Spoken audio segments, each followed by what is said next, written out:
आज हम लोग डिस्कशन करते हैं लूसेंट की जो पुस्तक है लूसेंट सामान्य ज्ञान में प्राचीन भारत के इतिहास के बारे में चर्चा करते हैं।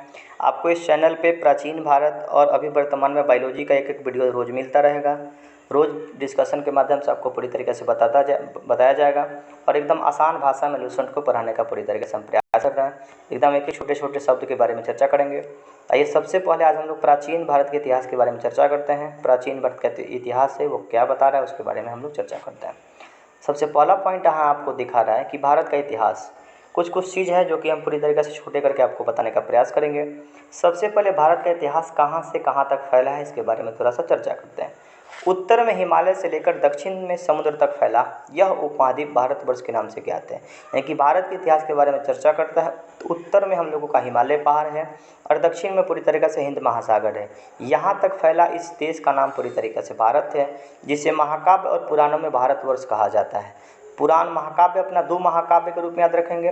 भारत का दो महाकाव्य कौन कौन? रामायण और महाभारत। भारत का दो महाकाव्य रामायण और महाभारत। उस महाकाव्य और पुराणों की संख्या कितनी है? 18 है। महाकाव्य और पुराणों में भारतवर्ष को भारतों का देश यानी कि यहाँ के निवासी को भारतीय अर्थात भारत की संतान के रूप में याद रखा जाता है।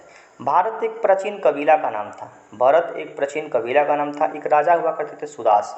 सुदास नामक राजा के विजय प्राप्त होने के परिणाम स्वरूप जिस कबीले के थे उस कबीला का मतलब एक प्रकार का छोटा सा समाज, एक प्रकार का गांव। तो भरत कबीले के राजा हुआ करते थे राजा सुदास। और सुदास जब जीत जाते हैं तो उसी के नाम पे अपने देश का नाम भरता है भारत। यानी कि भारत होने के पीछे 3 कारण हैं। जैन धर्म के प्रथम तीर्थंकर का नाम है ऋषभदेव। ऋषभदेव के पुत्र का नाम था भरत। भरत भी बहुत प्रतापी राजा हुआ करते थे, उनके नाम पे भी अपने देश का नाम पड़ा है भारत। फिर भरत कुल के हुआ करते थे राजा सुदास और राजा सुदास के विजय होने के परिणाम स्वरूप अपने देश का नाम पड़ता है भारत। और दुष्यंत और शकुंतला से एक पुत्र का जन्म होता है जिनका नाम होता है भरत। उनके नाम पे भी अपने देश का नाम पड़ता है भारत। यानी कि भारत होने का 3 कारण। ऋषभदेव के पुत्र भरत, सुदास जो थे भरत कुल के हुआ करते थे और दुष्यंत और शकुंतला के गर्भ से भरत का जन्म हुआ था। उसी भरत के नाम पे अपने देश का नाम पड़ा था भारत। प्राचीन भारतीय अपने देश को जम्बू द्वीप अर्थात जामुन के वृक्ष द्वीप के रूप में याद रखा। यानी भारत का 5 नाम है: आर्यावर्त, भारत, इंडिया, हिंदुस्तान और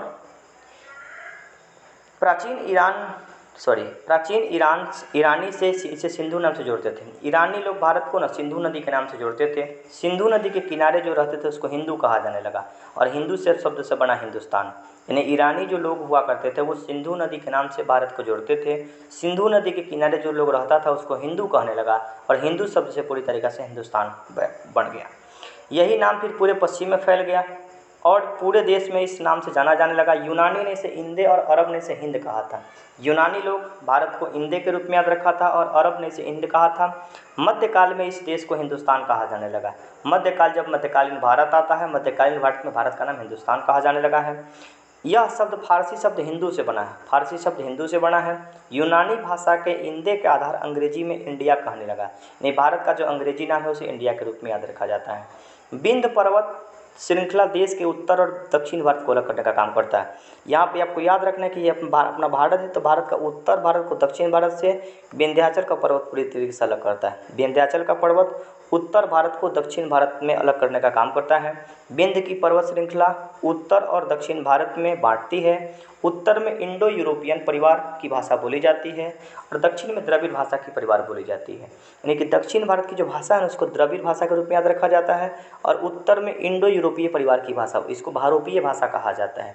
भारत और यूरोप की भाषा को भारोपीय भाषा कहा जाता है और दक्षिण भारत की जो भाषा होती है उसको द्रविड़ भाषा के रूप में याद रखा जाता है। आगे देखते हैं। भारत की जनसंख्या का निर्माण जिन प्रमुख नस्लों के लोगों का मिश्रण हुआ है इस प्रकार के प्रोटोस्टेलाइड, पोलियो, मेरिडियन, काकेसाइड और निग्रिटो और मंगोलाइड, यानी इतनी जनजाति, इतनी नस्ल पूरी तरीके से भारत में जन्म ली है। काकेसाइड जनजाति का चर्चा बहुत ज़्यादा भारत में मिलता है।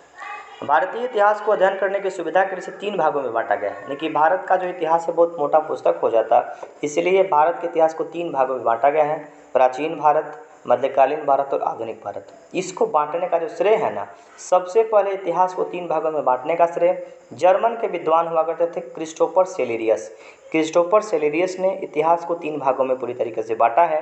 कौन कौन इतिहास? प्राचीन भारत, मध्यकालीन भारत और आधुनिक भारत। पढ़ने के दृष्टिकोण से इतिहास को 3 भागों में बांटा गया है, प्राचीन भारत, मध्यकालीन भारत और आधुनिक भारत।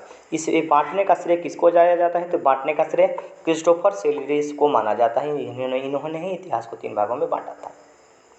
प्राचीन भारत के बारे में चर्चा करते हैं। प्राचीन भारत का जो इतिहास है ना, प्राचीन भारत के इतिहास को जानने का 2-3 स्रोत हैं। सबसे पहला धर्म ग्रंथ है, तब ऐतिहासिक ग्रंथ है, तब विदेशियों का विवरण है, तो पुरातात्विक संबंधी साक्ष्य है। यानी कि इन 4 आधारों पे प्राचीन भारत का इतिहास लिखा गया। सबसे पहला है धर्म ग्रंथ, यानी कि धर्मों का ग्रंथ है, जैसे मुस्लिम धर्म का ग्रंथ, हिंदू धर्म का ग्रंथ, अलग अलग धर्मों का ग्रंथ है। उस धर्म के आधार पर इतिहास की परंपरा पता चलती है।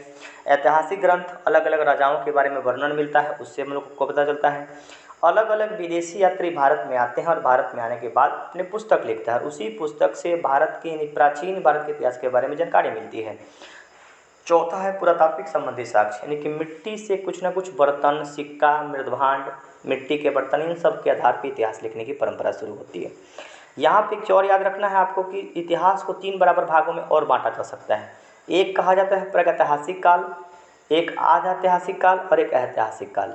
प्रागैतिहासिक काल उस काल को कहा जाता है जिस काल में लिखित साक्ष्य उपलब्ध नहीं हुआ। ऐसा काल जिस काल में मिट्टी के बर्तन जमीन खोद कर निकाले गए अवशेष के आधार पर इतिहास लिखने की व्यवस्था होती है, उसको पुरातात्विक साक्ष्य कहा जाता है। आदि ऐतिहासिक काल का उदाहरण माना जाता है सिंधु घाटी सभ्यता को।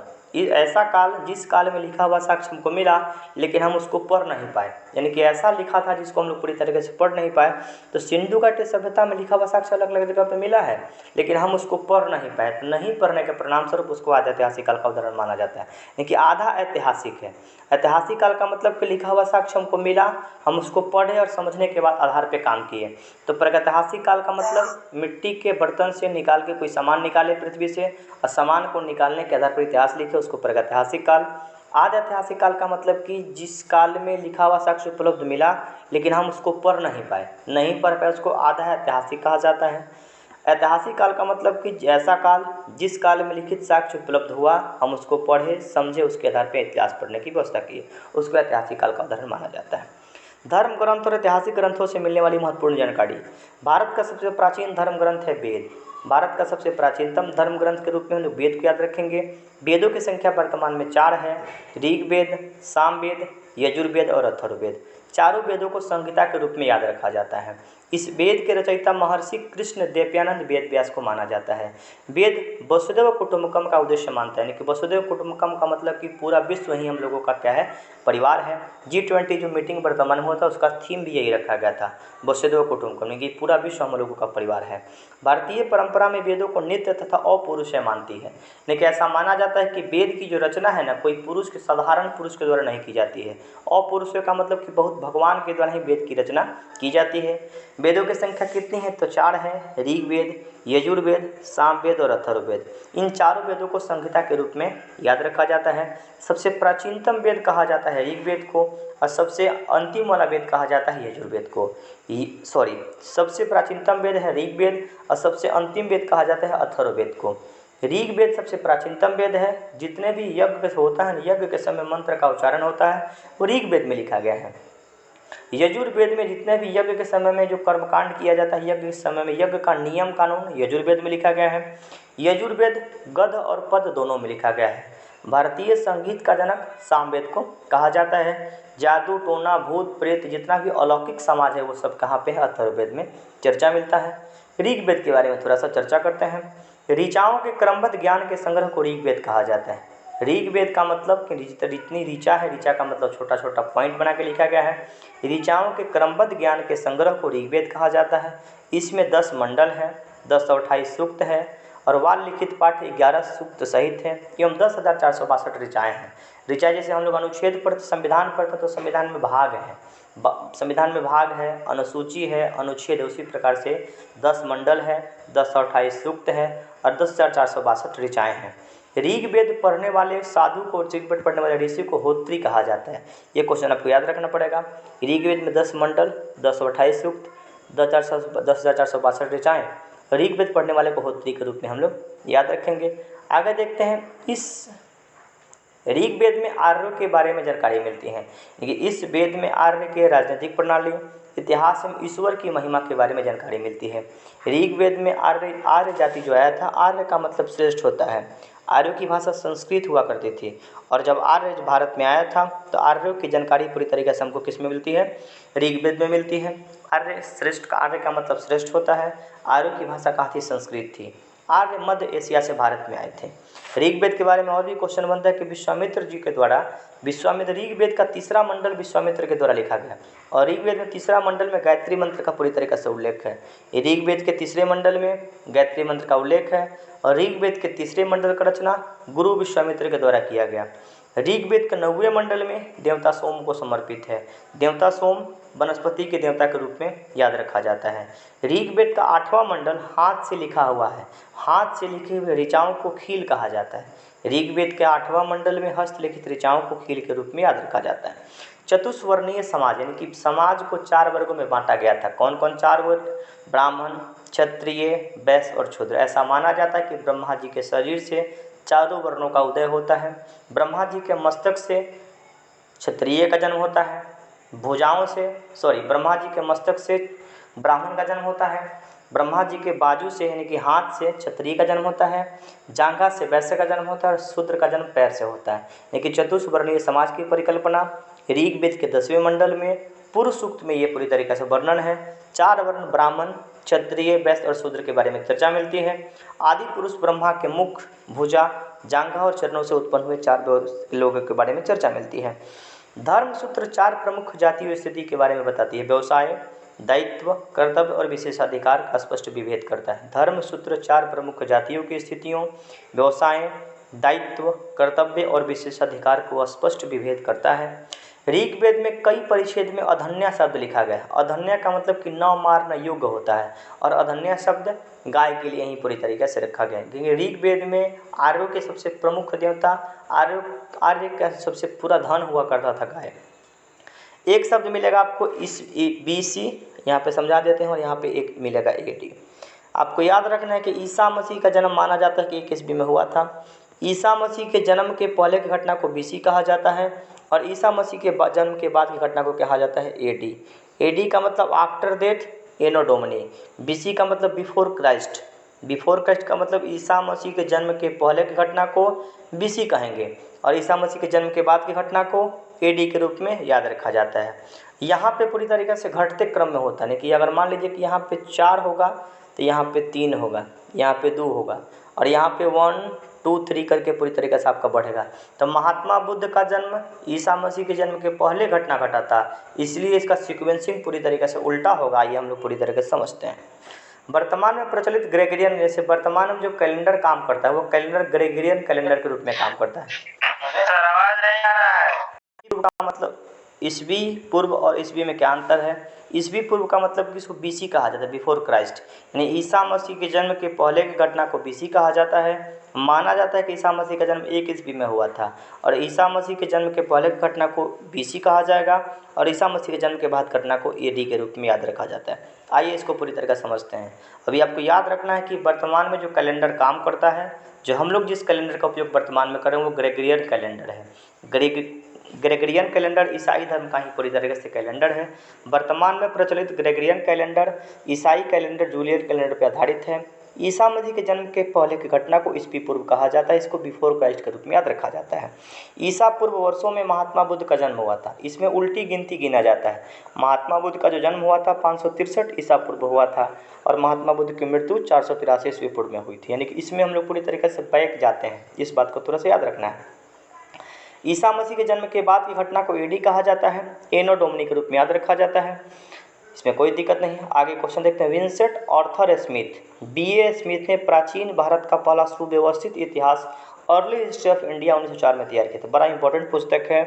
अर्ली हिस्ट्री ऑफ इंडिया 1904 में तैयार किया गया था BA स्मिथ के द्वारा, विंसेंट आर्थर स्मिथ के द्वारा।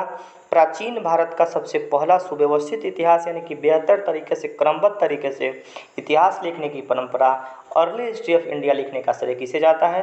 विंसेंट आर्थर स्मिथ को जाता है। इस पुस्तक के 1/3 भाग केवल सिकंदर के आक्रमण का वर्णन है। सिकंदर का आक्रमण धनानंद के शासनकाल में भारत में होता है। धनानंद नंद वंश का शासक होता है, पटना मगध में शासन करता है। नंद वंश के शासनकाल में सिकंदर का आक्रमण होता है। सिकंदर अरस्तु का शिष्य होता है और सिकंदर यूनान का व्यक्ति होता है, इस बात को भी याद रखिएगा। आक्रमण इसने अपने स्वेच्छाचारी शासन करने वाला देश कहा गया, जिसमें ब्रिटिश शासन की स्थापना से पहले कभी राजनीतिक एकता का अनुभव नहीं हुआ। उसने लिखा था कि वस्तुतः भारतीय इतिहास को सरोकार शासन का एकमात्र तानाशाही से ही था, यानी कि जो भारत का शासन होता था प्राचीन भारत में वो तानाशाही शासन के रूप में होता था, यानी राजा का बेटा ही राजा बनता था। इस प्रक्रिया को उन्होंने पूरी तरीके से बताया है। फिर से आपको यह बताते हैं कि विंसेंट आर्थर स्मिथ के द्वारा भारत की सबसे पहली सुव्यवस्थित इतिहास लिखने की व्यवस्था अर्ली हिस्ट्री ऑफ इंडिया पुस्तक के लेखक 1904 में विंसेंट आर्थर स्मिथ के द्वारा लिखा गया था। वामनावतार में 3 पगों के बारे में चर्चा मिलती है। वामनावतार के 3 पगों का आख्यान प्राचीन स्रोत कहाँ पे? ऋग्वेद में। जैसे भगवान विष्णु का वामनावतार होता है, उस वामनावतार में 3 पगों में पूरे पृथ्वी को माप लेते हैं। इस तरह की जो व्यवस्था लिखी कहाँ पे है? तो ऋग्वेद में लिखा गया है। सबसे प्राचीन ग्रंथ के रूप में हम लोग ऋग्वेद को याद रखा जाता है। ऋग्वेद में इंद्र के लिए 250 तथा अग्नि के लिए 200 ऋचाएँ लिखा गया है। ऋचाएँ का मतलब पूरी तरीके से लाइन शब्द इस प्रकार से याद रखिएगा। तो ऋग्वेद में इंद्र भगवान के लिए 250 और अग्नि के लिए 200 ऋचाएँ लिखा गया है। प्राचीन इतिहास के साधन के रूप में वैदिक साहित्य में ऋग्वेद के बाद शतपथ ब्राह्मण आता है। ब्राह्मण ग्रंथ होता है, यानी अलग अलग वेदों का एक ब्राह्मण ग्रंथ होगा। वेद संस्कृत भाषा में लिखा गया है, जटिल भाषा है वेदों का, और वेदों को आसान भाषा में समझने के लिए वेदांग नामक एक पुस्तक लिखा गया था। वेदांगों की संख्या पूरी तरीके से 6 गो है। उसी वेदांग के टाइप का ही एक अलग अलग प्रकार का ब्राह्मण ग्रंथ लिखा गया था। ऋग्वेद के भाषा को आसान बना के एक पुस्तक लिखा गया, जिस पुस्तक को ब्राह्मण ग्रंथ के रूप में याद रखा जाता है। और सबसे प्रमुख पुस्तक कौन सा है? तो ऋग्वेद है, वेद है, और वेद के बाद अगर बात करते हैं तो कौन? शतपथ ब्राह्मण होता है। लेकिन वैदिक साहित्य में ऋग्वेद के बाद दूसरे नंबर पे कौन सा पुस्तक आता है? तो शतपथ ब्राह्मण का स्थान आता है। यजुर्वेद के बारे में चर्चा करते हैं। यजुर्वेद में गद और पद दोनों है, इसको याद रखना है। इसमें बलिदान की विधि का वर्णन किया गया है। यज्ञ की विधि विधान, यज्ञ करने का क्या क्या नियम होना चाहिए, यज्ञ में यज्ञशाला कितने बड़ा बनना चाहिए, यज्ञशाला का पूरी तरीका से कितने बेहतर तरीके से बनाना है, यज्ञ करने का नियम कानून यजुर्वेद में चर्चा है। यज्ञ करने के समय मंत्रों का उच्चारण ऋग्वेद में चर्चा है। और मंत्र को गाना कैसे है? भारतीय संगीत का जनक सामवेद को कहा जाता है। एक ऐसा वेद जिसमें गद और पद दोनों हैं। यजुर्वेद के पढ़ने वाले पाठकर्ता को अधर्यु के रूप में याद रखा जाता है। अधर्यु के रूप में इसको याद रखा जाता है। यजुर्वेद के पाठकर्ता को अधर्यु कहा जाता है। सामवेद, साम का शाब्दिक अर्थ गान होता है। इस वेद में मुख्यतः यज्ञों के अवसर पर गाए जाने वाले ऋचाओं मंत्रों का संकलन है। इसके पाठ्यकर्ता को उद्धात्री कहा जाता है। इसका संकलन ऋग्वेद पर आधारित है, यानी जितना भी सामवेद में वस्तुएं लिखी गई है, सामवेद में जितना भी शब्द लिखा गया है उसमें से सारा लगभग शब्द, कुछ ही शब्द इसका अलग है, नहीं तो सब शब्द कहाँ से? ऋग्वेद से लिया गया है। यानी कि ऋग्वेद पर आधारित कौन सा वेद है? सामवेद। सामवेद पूरी तरीक़ा से ऋग्वेद के आधार पर ही लिखा गया, इस बात को याद रखना है। ऋग्वेद से लिया गया है। भारतीय संगीत का जनक सामवेद को कहा जाता है, इस बात को भी थोड़ा सा याद रखना है। आगे देखते हैं। यजुर्वेद तथा सामवेद में किसी भी विशिष्ट ऐतिहासिक घटना का वर्णन नहीं मिलता है। यजुर्वेद और सामवेद में किसी भी ऐतिहासिक घटना का वर्णन नहीं मिलता है। अथर्वा ऋषि के द्वारा अथर्ववेद की रचना की गई थी। अथर्ववेद सबसे नया वेद के रूप में याद रखा जाता है। अथर्ववेद में जादू टोना भूत प्रेत के बारे में पूरी तरीके से चर्चा चलती है। ऐतिहासिक दृष्टि से अथर्ववेद का महत्व इस बात से है कि इसमें सामान्य मनुष्य के विचार और अंधविश्वासों का विवरण मिलता है। जितना भी आडंबर है, अंधविश्वास है, वो सारा अंधविश्वास कहाँ पे? अथर्ववेद में पूरी तरीके से मिलता है। पढ़ लेते हैं इसको। पृथ्वी सूक्त अथर्ववेद के प्रतिनिधि सूक्त माना गया है। इसमें मानव जीवन के सभी पक्ष, गृह निर्माण, कृषि की उन्नति, व्यापारिक मार्ग का गहन खोज, रोग निवारण, समन्वय विवाह तथा प्रणय गीत, राजभक्ति, राजा का चुनाव, बहुत से वनस्पति की जितना भी भारतीय समाज में चीज़ है उन सब के बारे में चर्चा कहाँ पे है? अथर्ववेद में। जादू टोना भूत प्रेत साप औषधि वशीकरण मातृभूमि महामात्य जादू टोना सब के बारे में चर्चा कहाँ पे? अथर्ववेद में। अथर्ववेद में परीक्षित के कुरुओं का राजा कहा गया। अथर्ववेद में परीक्षित को कुरुओं का राजा कहा गया तथा कुरु देश के समृद्ध और अच्छा चित्रण मिलता है। कुरु का जो क्षेत्र था वो पूरी तरीके से बेहतर रूप से मिलता है। अथर्ववेद में सभा और समिति प्रजापति के 2 पुत्री मानी जाती है। अथर्ववेद में सभा और समिति प्रजापति के 2 पुत्री के रूप में याद रखा जाता है। वेदों की भी कई शाखाएं हैं जो वैदिक अध्ययन की व्याख्या से जुड़ा हुआ है, विभिन्न दृष्टिकोण का प्रतिनिधित्व करती है। साकल शाखा ऋग्वेद से जुड़ी एक जीवित शाखा है। यजुर्वेद का शुक्ल और कृष्ण यजुर्वेद के रूप में याद रखा जाता है। लेकिन साकल जो शाखा ये अलग अलग प्रकार का पाठ है। तो ऋग्वेद का पाठ है साकल शाखा और यजुर्वेद 2 भाग में बटा है, कृष्ण यजुर्वेद और शुक्ल यजुर्वेद। मध्याह्नी और कण्व शुक्ल यजुर्वेद के ब्रजयान संहिता से दर्शाता है। कृष्ण यजुर्वेद का मतलब काठक और कठिल्य मैत्रेयन तैत्तिरीय के बारे में बात करता है। कौथुन रानानीय और जैमिनीय या तलवार ये सामवेद की शाखाएं हैं। इन्हीं अलग अलग प्रकार का पाठ बटा हुआ है, इसे उतना प्रश्न बनता नहीं, बस याद रखिएगा। अथर्ववेद की शाखा को सौनक के रूप में और सौनक और पेपलाद के रूप में याद रखा जाता है।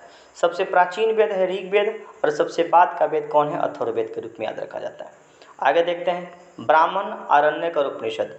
ब्राह्मण ग्रंथ के बारे में आपको बताए थे कि ऋग्वेद की आसान भाषा में, जैसे वेद को आसान भाषा में लिखने की व्यवस्था को ब्राह्मण ग्रंथ के रूप में याद रखा जाता है। एक पुस्तक मिलेगा आपको आरण्यक। आरण्य का मतलब होता है जंगल। आरण्यक का मतलब कि जंगल में लिखे गए पुस्तक को आरण्यक के रूप में याद रखा जाता है। एक मिलेगा उपनिषद। उपनिषद का मतलब होता है कि उपनिषद का मतलब समीप बैठना, गुरु के समीप बैठकर लिखे गए पुस्तक को उपनिषद के रूप में याद रखा जाता है। ब्राह्मण ग्रंथ, आरण्यक और उपनिषद के बारे में हम चर्चा करते हैं। संहिता के पश्चात ब्राह्मण, आरण्यक और उपनिषद का स्थान मिलता है। इनके उत्तर वैदिककालीन समाज एवं संस्कृति के विषय में जानकारी प्राप्त होती है। अलग अलग वेदों का ना ब्राह्मण ग्रंथ है। ऋग्वेद का 2 ब्राह्मण ग्रंथ है, ऐत्रेय और कौशितकी।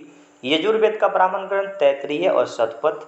सामवेद का ब्राह्मण ग्रंथ पंचविश और अथर्ववेद का ब्राह्मण ग्रंथ का है गोपद। यहाँ से क्वेश्चन बनता है, ऋग्वेद का ब्राह्मण ग्रंथ ऐत्रेय और कौशितकी, यजुर्वेद का ब्राह्मण ग्रंथ तैत्तिरीय और शतपथ, सामवेद का ब्राह्मण ग्रंथ पंचविश और गोपद और अथर्ववेद का जो ब्राह्मण ग्रंथ है पूरी तरीके से गोपद के रूप में याद रखा जाता है। सामवेद का पंचविश और अथर्ववेद का गोपद। ब्राह्मण ग्रंथ वैदिक संहिताओं की व्याख्या करने के लिए गद्य में लिखे गए हैं, कि ब्राह्मण ग्रंथ जो भी लिखे गए हैं वो गद्य में लिखे गए, छोटा छोटा कहानी बना बना के लिखा गया है। प्रत्येक संहिता के अलग अलग ब्राह्मण ग्रंथ हैं जो सारणी में पूरी तरीके से दी गई, हम लोग चर्चा भी कर लिए। इन ब्राह्मण ग्रंथों में हमें परीक्षित के बाद बिंबिसार की पूर्व घटनाओं का ज्ञान मिलता है। इन ब्राह्मण ग्रंथों से हमें परीक्षित के बाद और बिंबिसार के पूर्व की घटनाओं की जानकारी मिलती है। बिंबिसार का संबंध हर्यक वंश से है। मगध का सबसे पहला राजवंश का नाम हर्यक वंश और हर्यक वंश का संस्थापक का नाम था बिंबिसार। बिंबिसार के शासनकाल में जीवक नामक राजवैद्य हुआ करता था। जीवक नामक जो वैद्य हुआ करता था महात्मा बुद्ध की सेवा में कुछ दिन के लिए गया था, इसको भी तरह याद रखना है। ऐत्रेय में राज्याभिषेक के नियम एवं कुछ प्राचीन राजाओं के बारे में जानकारी मिलती है। ऐत्रेय में राज्याभिषेक के नियम और कुछ प्राचीन राजाओं के बारे में जानकारी मिलती है। शतपथ में गंधार, सल्क, कैकेय, कुरु, पंचाल, कौशल, विदेह आदि राजाओं का उल्लेख मिलता है। गंधार जिसकी राजधानी तक्षशिला हुआ करती थी। गंधार, शैल्य, कैकेय, कुरु, पंचाल, कौशल आदि के बारे में, कौशल और विदेह आदि के बारे में जानकारी मिलती है। वैदिक साहित्य में ऋग्वेद के बाद शतपथ ब्राह्मण का स्थान है। बड़ा इंपॉर्टेंट क्वेश्चन, यानी कि सबसे मेन पुस्तक कौन? ऋग्वेद, और ऋग्वेद के बाद दूसरे नंबर का पुस्तक कौन? शतपथ ब्राह्मण का स्थान आता है। आरण्यक में यज्ञ से जुड़े कर्म कांडों की दार्शनिक प्रतीकात्मक अभिव्यक्ति मिलती है। आरण्यक का मतलब कि जंगल में लिखे गए पुस्तक को आरण्यक कहा जाता है। गुरु के समीप बैठकर लिखे गए पुस्तक को उपनिषद कहा जाता है। उपनिषद की संख्या कितना है? 108 है और उपनिषद का शाब्दिक अर्थ दर्शन से ही संबंधित है। नहीं, उपनिषद का शाब्दिक अर्थ दर्शन से जुड़ा हुआ, इस बात को याद रखिएगा। तो आरण्यक में यज्ञ से जुड़े कर्मकांड की दार्शनिक और प्रतीकात्मक अभिव्यक्ति मिलती है। उपनिषद की संख्या 108 है, जिसमें 13 को मूल उपनिषद के रूप में श्रेणी में रखा गया है। इसमें यज्ञ से जुड़े दार्शनिक विचार, शरीर, ब्रह्मांड, आत्मा और ब्रह्मा की व्याख्या के बारे में चर्चा मिलती है। उपनिषद का संबंध दर्शन से, इस बात को भी याद रखना है। स्त्रियों की सर्वाधिक गिरी हुई स्थिति मैत्रेयन संहिता से प्राप्त होती है। चारों वेदों को संहिता के रूप में याद रखा जाता है। और स्त्री का सबसे गिरी हुई स्थिति, सबसे बेकार स्थिति मैत्रेयन संहिता से प्राप्त होती है, जिसमें जुआ और शराब की भांति स्त्री को पुरुष का तीसरा दोष बताया है। देखिए, पुरुषों का 3 प्रकार का दोष के बारे में चर्चा है। पहला दोष है जुआ, दूसरा शराब और तीसरा स्त्री को बताया गया है। लेकिन यहीं पे आपको बात बताना है कि शतपथ ब्राह्मण में स्त्री को पुरुष की अर्धांगिनी कहा गया है। मैत्रेयन संहिता में स्त्री की स्थिति खराब बताई गई है। जुआ, शराब और स्त्री को तीसरा दोष बताया गया है। लेकिन शतपथ ब्राह्मण में स्त्री को पुरुष की अर्धांगिनी के रूप में चर्चा मिलता है। जबालोपनिषद में 4 आश्रम के बारे में चर्चा मिलता है। बड़ा इंपॉर्टेंट क्वेश्चन है। 4 आश्रम कौन कौन है? ब्रह्मचर्य, गृहस्थ, वानप्रस्थ और संन्यास। 4 प्रकार के आश्रम की व्यवस्था है। ये आश्रमों का जो उल्लेख है जबालोपनिषद में मिलता है। उपनिषद की संख्या कितनी है? 108 है। और उपनिषद का संबंध किससे है? दर्शन से है। यहाँ तक रोक दीजिए। 0 से 25 साल तक ब्रह्मचर्य का पालन करना होता है। 25 से 50 साल तक गृहस्थ जीवन में प्रवेश करना होता है। और 50 से 75 साल में वानप्रस्थ जीवन में प्रवेश करना होता है। और 75 से 100 साल के बीच में संन्यास आश्रम होता है। ब्रह्मचर्य जीवन में पढ़ाई लिखाई करने का उम्र, गृहस्थ में शादी विवाह करने का उम्र, और गृहस्थ जब शादी विवाह होगा, बाल बच्चा होगा, बाल बच्चा होने के बाद वानप्रस्थ जीवन में प्रवेश करेंगे। वानप्रस्थ में बाल बच्चा का शादी विवाह होगा और इसके बाद संन्यास आश्रम में पूरी तरीके से हम लोग प्रवेश कर जाते हैं। 4 आश्रम में बिहार द्वारा पूछा है, ब्रह्मचर्य, गृहस्थ, वानप्रस्थ और संन्यास। इसके बारे में याद रख लीजिएगा। स्मृति ग्रंथों में सबसे प्राचीन एवं प्रमाणिक मनुस्मृति को मानी जाती है। मनुस्मृति के रचनाकार कौन? मनु को कहा जाता है। भारत के सबसे प्राचीन कानून की पुस्तक को मनुस्मृति के रूप में याद रखा जाता है। आधुनिक भारत के मनु कहा जाता है पी.आर. अम्बेडकर को। मनुस्मृति में शुंग काल के बारे में चर्चा मिलती है। नारद स्मृति में गुप्त काल के बारे में चर्चा मिलती है। नारद स्मृति में गुप्त काल के बारे में चर्चा मिलती है और मनुस्मृति में शुंग काल के बारे में जानकारी मिलती है। शुंग काल के जो संस्थापक था पुष्यमित्र शुंग नामक व्यक्ति हुआ करता था। आगे देखते हैं वेदांग और सूत्र क्या है। वेदों को भली भांति समझने के लिए 6 वेदांगों की रचना की गई थी। वेदों की संख्या कितनी है? 4 है। और वेदांगों की संख्या कितनी है? तो 6 है। शिक्षा, शुद्ध उच्च शिक्षा, कल्प, निरुक्त, व्याकरण, छंद और ज्योतिष, यानी 4 प्रकार का वेदांग। इसको अपने कॉपी में नोट करना होगा। शिक्षा, कल्प, निरुक्त, व्याकरण, छंद और ज्योतिष, ये सब पूरी तरीक़ा से वेदांगों की व्यवस्था की गई है। आगे देखते हैं। वैदिक साहित्य को अक्षुण्ण बनाए रखने के लिए सूत्र साहित्य का प्रणय किया गया। स्रोत, गृह, धर्मसूत्र के अध्ययन में यज्ञीय विधि विधानों, कर्मकांडों तथा राजनीतिक विधाओं के लिए इसके पूरी तरीके से चर्चा की जाती है। सूत्र संहिता का मतलब ना, यानी कि वेद को भली भांति वेद बना रहे, यानी कि वेद पूरी तरीके से ठीक ठाक रहे। जैसे हम लोगों का क्या होता है कि पुस्तक ठीक रखने के लिए जिल्द लगाते हैं, उसी प्रकार से वेद की व्यवस्था को बनाए रखने के लिए वेद हमारा ठीक से काम करता है। इसके लिए अलग प्रकार का धर्मसूत्र की रचना की गई थी। प्रमुख सूत्रकारों में गौतम, बोधायन, अपस्तंभ, विशिष्ट आदि का नाम उल्लेख मिलता है। सूत्रों में गौतम धर्मसूत्र सबसे प्राचीन माना जाता है। सूत्र में गौतम धर्मसूत्र सबसे प्राचीन के रूप में याद रखा जाता है। पुराण के बारे में चर्चा करते हैं। पुराणों की संख्या वर्तमान में 18 है। सबसे प्राचीनतम पुराण माना जाता है मत्स्य पुराण को। मत्स्य पुराण सबसे प्राचीन पुराण और सबसे प्रमाणिक पुराण के रूप में याद रखा जाता है। अलग अलग पुराणों में अलग अलग वंश के बारे में चर्चा है। विष्णु पुराण में मौर्य वंश के बारे में चर्चा है। मत्स्य पुराण में आद्र सातवाहन वंश के बारे में चर्चा है। और वायु पुराण में गुप्त वंश के बारे में चर्चा है। भारतीय ऐतिहासिक कथाओं का सबसे अच्छा क्रमबद्ध विवरण पुराणों में मिलता है, यानी कि भारत के इतिहास का सबसे बेहतर विवरण कहाँ मिलता है? पुराण में मिलता है। पुराणों की संख्या कितनी है? 18 है। सबसे प्राचीनतम पुराण कौन सा है? मत्स्य पुराण है। सबसे प्राचीनतम और सबसे प्रमाणिक पुराण के रूप में मत्स्य पुराण को याद रखेंगे। इस पुराणों की जो रचना है लोमहर्ष तथा इनके पुत्र उग्रश्रवा को माना जाता है। पुराणों की जो रचना है लोमहर्ष और इनके पुत्र उग्रश्रवा को माना जाता है। इसकी संख्या 18 है। इसमें केवल 5 मत्स्य, वायु, विष्णु, ब्राह्मण और भागवत में ही राजाओं के बारे में जानकारी मिलती है। यानी कि पुराणों की संख्या 18 है, लेकिन 5 ही पुराण में अलग अलग राजाओं के बारे में चर्चा मिलती है। मत्स्य पुराण में आद्र सातवाहन वंश के बारे में, वायु पुराण, विष्णु पुराण, ब्राह्मण पुराण और भगवत पुराण, इन सब में राजाओं के बारे में चर्चा मिलती है। पुराणों में मत्स्य पुराण सबसे प्राचीनतम पुराण के रूप में याद रखा जाता है। पुराणों में सबसे प्राचीनतम पुराण कौन? मत्स्य पुराण के रूप में याद रखा जाता है। आगे पॉइंट देखते हैं। अधिकतम पुराण सरल संस्कृत श्लोक में लिखे गए हैं। स्त्रियों तथा शूद्र को पढ़ने की अनुमति नहीं है। वे भी पुराण सुन सकते हैं और पुराणों के पाठ पुजारी मंदिर में किया करते थे। सामाजिक एवं सांस्कृतिक दृष्टि से अग्नि पुराण का काफ़ी महत्व है। सामाजिक एवं सांस्कृतिक दृष्टि से अग्नि पुराण का काफ़ी महत्व है, जिसमें राजतंत्र के साथ साथ कृषि संबंधी विवरण मिलता है। ये अग्नि पुराण में राजा की व्यवस्था के बारे के साथ साथ कृषि का भी पूरी तरीके से विवरण मिलता है, इसलिए अग्नि पुराण सबसे सांस्कृतिक महत्व के रूप में याद रखा जाता है। आगे पॉइंट है बौद्ध जन्म अन्य साहित्य, यानी बौद्ध धर्म में भी कुछ साहित्य के बारे में चर्चा है, अलग अलग धर्मों का साहित्य के बारे में, बौद्ध जैन के बारे में।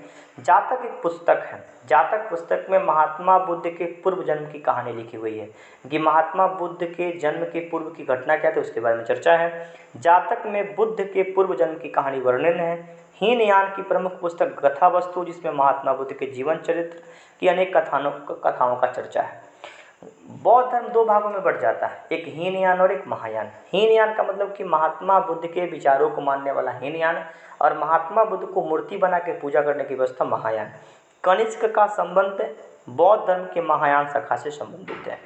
जैन साहित्य को आगम कहा जाता है, जैन जो साहित्य उसको आगम के रूप में याद रखा जाता है। जैन धर्म का प्रासंगिक इतिहास कल्पसूत्र से ज्ञात होता है, यानी जैन धर्म के बारे में जो पुस्तक लिखी गई उसमें वो सबसे प्रमुख पुस्तक कल्पसूत्र को याद रखा जाता है। जैन साहित्य को आगम कहा जाता है। जैन धर्म का प्रारंभिक इतिहास कल्पसूत्र से आता है।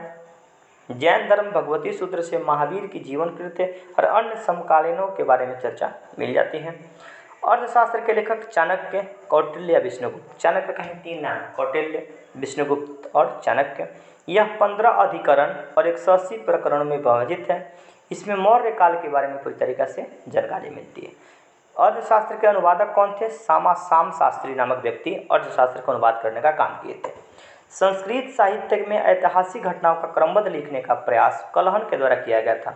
बड़ा इंपॉर्टेंट पुस्तक है। संस्कृत साहित्य में ऐतिहासिक घटनाओं को क्रमबद्ध लिखने का सर्वप्रथम प्रयास कलहन के द्वारा किया गया था। कलहन के द्वारा एक पुस्तक लिखा था राजतरंगिणी। राजतरंगिणी नामक पुस्तक में कश्मीर के इतिहास के बारे में चर्चा है। राजतरंगिणी का मतलब राजाओं की नदी के बारे में बात की गई है। इस ग्रंथ में 8 सर्ग जिन्हें तरंग कहा जाता है। राजतरंगिणी में 8 तरंग, ये प्रश्न पूछा गया है। राजतरंगिणी में कितना तरंग है? 8 तरंग है। इंडिका नामक पुस्तक लिखा था मेगास्थनीज। उस इंडिका नामक पुस्तक में भारतीय समाज को 7 वर्गों में बांटा था, इस बात की याद रखिएगा। तो संस्कृत साहित्य में ऐतिहासिक घटनाओं का क्रमबद्ध तरीके से लिखने का प्रयास कलहन के द्वारा किया गया था। कलहन एक पुस्तक लिखा था, इस पुस्तक का नाम था राजतरंगिणी।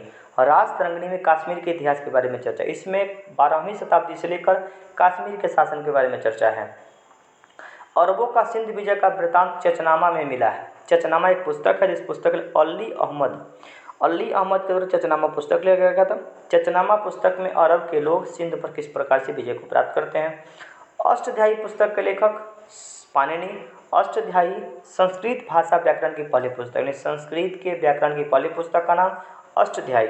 अष्टाध्यायी पुस्तक के लेखक कौन? पाणिनि। इसमें मौर्य से पहले इतिहास की मौर्ययुगीन राजनीतिक व्यवस्था की जानकारी मिलती है। यानी और पाणिनि की जो पुस्तक है अष्टाध्यायी में मौर्य से पहले का इतिहास तथा मौर्ययुगीन राजनीतिक व्यवस्था के बारे में चर्चा मिलती है। अष्टाध्यायी में पहली बार लिपि शब्द का प्रयोग हुआ है। जैसे आज हम लोग हिंदी की लिपि देवनागरी पढ़ते हैं, पंजाबी भाषा कर्मी की गुरुमुखी पढ़ते हैं, इंग्लिश का लिपि हम लोग पढ़ते हैं रोमन, उसी प्रकार से लिपि शब्द का पहला वर्णन अष्टाध्यायी की पुस्तक पाणिनि में अष्टाध्यायी जो पुस्तक है पाणिनि के द्वारा लिखा गया पुस्तक में मिलता है। कात्यायन की गार्गी संहिता की ज्योतिष ग्रंथ है। पूछा गया प्रश्न है कि गार्गी संहिता कैसा पुस्तक है, तो ज्योतिष के लिए लिखा गया पुस्तक है। कौन लिखे? तो कात्यायन के द्वारा लिखा गया। कात्यायन की गार्गी संहिता एक ज्योतिष ग्रंथ है। फिर भी इसमें भारत में होने वाले यवन आक्रमण के बारे में चर्चा, यानी भारत में यवन लोग आक्रमण किया था उसके बारे में पूरी तरह से चर्चा है। पतंजलि पुष्यमित्र शुंग के पुरोहित थे। इसे महाभाष्य एवं शुंगों के इतिहास के बारे में चर्चा चलता है। योग दर्शन के संस्थापक पतंजलि को माना जाता है। पुष्यमित्र शुंग वंश का संस्थापक हुआ करता था। मौर्य वंश के बाद शुंग वंश का शासन होता है और पुष्यमित्र शुंग के पुरोहित हुआ करते थे कौन? पतंजलि। इसने महाभाष्य लिखा था। महाभाष्य पुस्तक लेखा कौन? पतंजलि। इसमें शुंग वंश के इतिहास के बारे में पूरी तरीके से चर्चा चलती है। अगले क्लास में हम लोग विदेशी यात्रियों का विवरण के बारे में चर्चा करेंगे। अलग अलग भारत में विदेशी यात्री आए थे, उनके द्वारा लिखा गया पुस्तक के बारे में चर्चा करेंगे। इस वीडियो में इतना ही। अगले वीडियो के बारे में हम चर्चा करेंगे विदेशी यात्रियों से मिलने वाली जानकारी। धन्यवाद।